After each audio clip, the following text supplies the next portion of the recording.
हितैषी news channel, सच है तो बोलेगा। बलिया के पंचायत चुनाव के नतीजे आने के बाद हनुमानगंज ब्लॉक और बेरुबारी ब्लॉक के अंतर्गत गांव के नवनिर्वाचित प्रधानों ने मीडिया से खास बातचीत की और अपने जीतने का श्रेय दोनों प्रधानों ने जनता को दिया। इसके अलावा दोनों प्रधानों ने जनता को उन्हें चुनने के लिए धन्यवाद भी दिया। प्रदेश में हाल ही में त्रिस्तरीय पंचायत चुनाव संपन्न हुए हैं, जिसके नतीजे भी अब आ चुके हैं। इसी क्रम में बलिया के हनुमानगंज ब्लॉक अंतर्गत बहेरी प्रेमचक गांव में इसरार अहमद नवनिर्वाचित प्रधान चुने गए, जबकि बेरुआर बारी ब्लॉक अंतर्गत मिड्ढा गांव में चंद्रशेखर सिंह चौहान नवनिर्वाचित प्रधान चुने गए। दोनों ही प्रधानों ने अपने जीतने का श्रेय गांव की जनता को दिया तथा साथ ही गांव की जनता को उन्हें नए प्रधान के रूप में चुनने के लिए जनता को धन्यवाद भी दिया।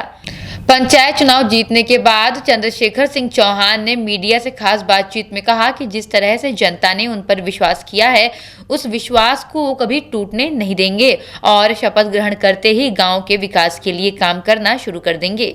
इसके अलावा उन्होंने गांव के कोटेदार पर भी आरोप लगाया है कि वो राशन देने के लिए अधिक पैसे लेता है, जिसके ऊपर भी कड़ी कार्यवाही अवश्य की जाएगी। तो वहीं हनुमानगंज ब्लॉक के नवनिर्वाचित प्रधान ने बताया कि वो भी गांव के हर क्षेत्र का विकास अवश्य करेंगे।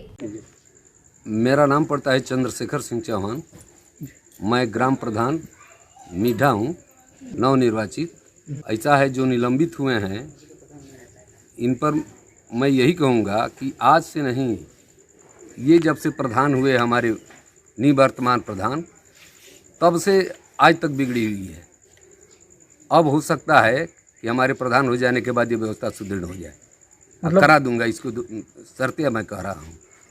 जितने यहाँ पर यानी खाद्यान्न सामग्री से लोग थे जिनको कोटे का चावल अनाज चाहिए, उनसे पर्याप्त मात्रा में धांधली की जा रही थी। सबसे कम वजन दिया जाता था और पर केजी 1 रुपया अधिक लिया जाता था और आज भी लिया जा रहा है। साथ ही यहाँ पर जो हमारे सफाई कर्मी निलंबित हुए हैं, इनकी आदत हमारे प्रधान द्वारा खराब कर दी गई थी। चिन्हित करके काम कराना, कहीं कहीं अपने ही दरवाजे पर झाड़ू लगवाना। अभी आप जाएंगे पश्चिम साइड में, वहाँ पर कोई काम नहीं हो रहा है, किसी प्रकार का कोई झाड़ू नहीं लगता है। अभी हम वहीं से आ रहे हैं। अगर जिस दिन हमारी शपथ होगी, उसके दूसरे दिन ही, प्रथम दिन ही हमने ये मन बना लिया है कि सबसे पहले गांव का सैनिटाइजर करेंगे हम। पूरे गांव को यानी अपने द्वारा कर्मचारी मंगाकर, अपने द्वारा गांव के लोगों को लगाकर और दवा मंगाकर पूरे गांव का छिड़काव करा देंगे। सफाई कर्मी अगर हमारे यहाँ आ जाते हैं तो उनसे विधिवत रोज, जो एक सरकार द्वारा निर्धारित समय दिया गया है, प्रत्येक खड़ंजे, प्रत्येक चौराहे पर, प्रत्येक नाली पर विधिवत काम होता रहेगा। इसमें कहीं प्रकार का कोई खोट नहीं होगा। मेरा नाम इसरार अहमद एडवोकेट, नवनिर्वाचित प्रधान बहेरी प्रेमचक बलिया। क्या रहा चुनाव का परिणाम इस बार? चुनाव का परिणाम ठीक रहा। कितने वोट से हार जीत रही? दूसरे नंबर पे कौन रहा? दूसरे नंबर पे थी खुशबू परवीन, पत्नी रहमतुल्लाह खां, जो हमसे 254 वोट से पीछे थी। विकास, गांव की जो भी मूलभूत समस्याएं हैं उसका विकास होगा। नाली, पानी, बिजली, ये जो भी समस्याएं हैं इसको दूर किया जाए। वोटर हैं 7503, आबादी नियर अबाउट 30,000। यहाँ की सबसे बड़ी समस्या है, हर साल बाढ़ आ जाता है इस गांव में, लाखों करोड़ों की क्षति होती है। पहला काम तो यही होगा कि जल निकासी की समस्या और नाले की साफ सफाई, ताकि बाढ़ यहाँ आए नहीं।